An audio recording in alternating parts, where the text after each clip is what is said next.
Good morning and welcome back to Morning Markets from True Potential. Paul Durran's Investment Director. We're currently going through a period where companies within the US and in the UK and Europe are reporting their Q2 company earnings. So we thought we'd bring in our Director of Investment Strategy, Chris Leyland, to tell us what's been happening. Good morning, Chris. Good morning, Paul. So just to start off with, why is it important that we look at corporate earnings?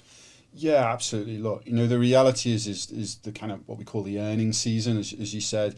It's a way for us to look back at how companies have actually done during that period. But I think what is particularly interesting is they don't just look back, they also give you forward guidance as well. And that's particularly important at the moment to try and help us, the True Potential investment team, understand and formulate our view moving forward around not just different data points, macro points that we look at, but also looking at the individual companies held within the True Potential portfolio proposition.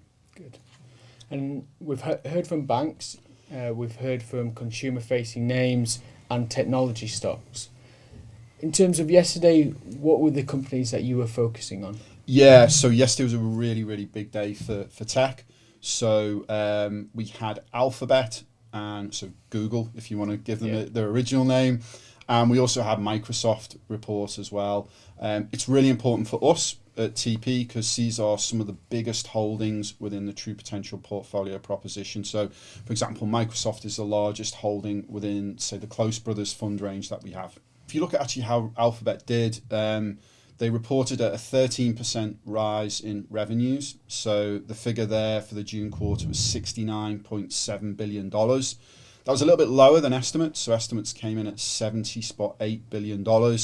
And it marks the fourth consecutive quarter of slowdown compared to the previous year. Now, that probably sounds quite negative, but the reality is actually there's a very tough comparator from the previous year. Why is that? It's because we were all stuck at home during the COVID pandemic and everyone was using Alphabet, Google a lot more overall.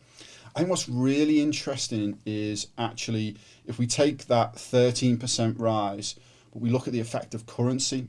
So one of the big features, certainly this quarter within earnings season, is you've seen a really strong US dollar. So for any clients who are watching this who are maybe going on holiday, you'll know that, especially if you're traveling to the US or anywhere dollar related, it's incredibly expensive right now. You've seen what sterling US dollar go from around 135 to around 120 today.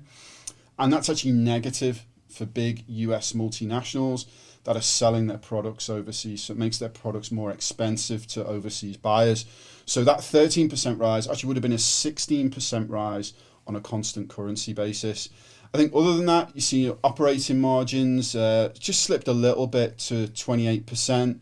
So down 3 percentage points from a year ago. But in general, a fairly solid set of results from Alphabet. And same for Microsoft? Yeah, I actually think Microsoft results are probably maybe a little bit more positive. So again, they didn't have such a difficult comparator from the previous year compared to Google. So they reported revenue of $51.9 billion. So that's an increase from 12% from the year before. And earnings per share rose 3% to $2.23. I guess what was interesting with Microsoft is really the mix of business that they have. So they saw solid demand for cloud services, and that's enabled Microsoft to withstand a lot of the pressures out there, particularly the strengthening US dollar. So you saw its Azure cloud platform revenue increased 46% there, and that excludes the effects of a strong dollar. And that's slightly slower than the 49% growth of the previous quarter. But again, still a good set of results. So you talked about, FX having a big impact, and we saw that come through for Microsoft, Alphabet. We've seen it elsewhere, Tesla, Absolutely, Netflix, all reported. So I know that's something that you have to think about when managing the True Potential portfolios of just the impacts that FX can have on investor returns and for companies' earnings. Yeah, absolutely. Look, I think there's within what we call multi-asset. So the True Potential portfolio proposition is invested in lots of different products, but one of those products is currency. So we need to be very aware of our positioning within currency, and that's not just at a headline level. but also looking at the individual companies as well.